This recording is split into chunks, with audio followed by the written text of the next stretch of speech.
Of course, you've heard about the latest kerfuffle spawned by the tweeter-in-chief. It seems there wasn't much going on in the world on June 29th that needed the attention of the President of the United States. So he used his time to tweet cruel attacks at Mika Brzezinski, both about her intelligence and her appearance. He took a couple of swipes at Joe Scarborough, too. As weird as that is, things became even more weird at the press briefing that afternoon. Sarah Huckabee Sanders, the president's press briefer and surrogate liar, said in responding to questions about Trump's mean-spirited, unnecessary tweets, and I'm not quoting her here, but this really was the essence of her message. Well, those guys were really mean to the president and called him mean names. They hurt his feelings, so he hit back at them, fighting fire with fire. Brzezinski and Scarborough have repeatedly criticized Trump's loony policies, his raw racism, and his love of unconstitutional actions. They've called him out when he has lied. Their comments have been fact and reality-based, and that's about as rough as they've given Trump. That's all it takes to tweak the nose of this thin-skinned bully and put him in a snit. Even the president's wife has let us know that when he's hit, he'll hit back 10 times harder. What will happen when Kim Jong-Un calls Trump a mean name? How are you feeling right now about Trump having the nuclear codes? It's child's play to manipulate Trump. The Saudis did it with ease, and that put our base and our military personnel in Qatar at risk. What will happen when Trump meets Putin at the G20?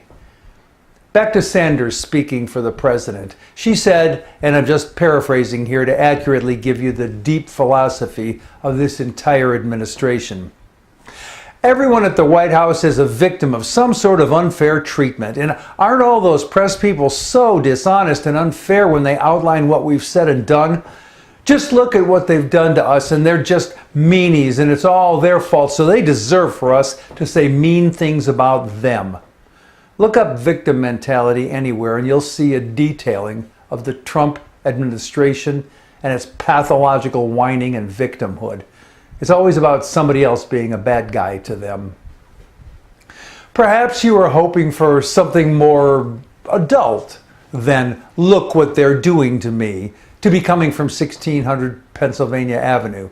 Decide if you want the president to continually spark attention-grabbing forest fires around himself, or if you want him to deal with America's vexing challenges.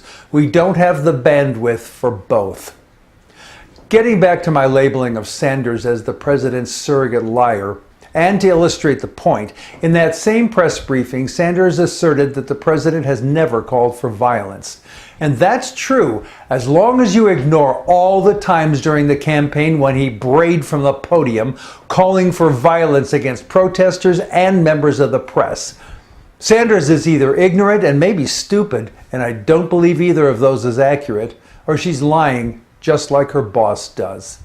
No, he really didn't have the biggest crowds on Inauguration Day, and he has not gotten the most done of any president in the first 6 months, and he lied about jobs at Carrier and Ford. See David Leonhardt's New York Times piece. There's a link in the written blog for a complete detailing, if you can stomach reliving Trump's lies. And recognize that Sean Spicer and Sarah Huckabee Sanders repeat the president's lies at every press briefing. Infantile name-calling and lying are as easy as breathing for the people of the Trump administration. Every time they lie and demean, they erect barriers to progress. They encourage divisiveness, and they assault the dignity of America. We will deserve better when we stand up and demand it. I'm Jack Altshuler.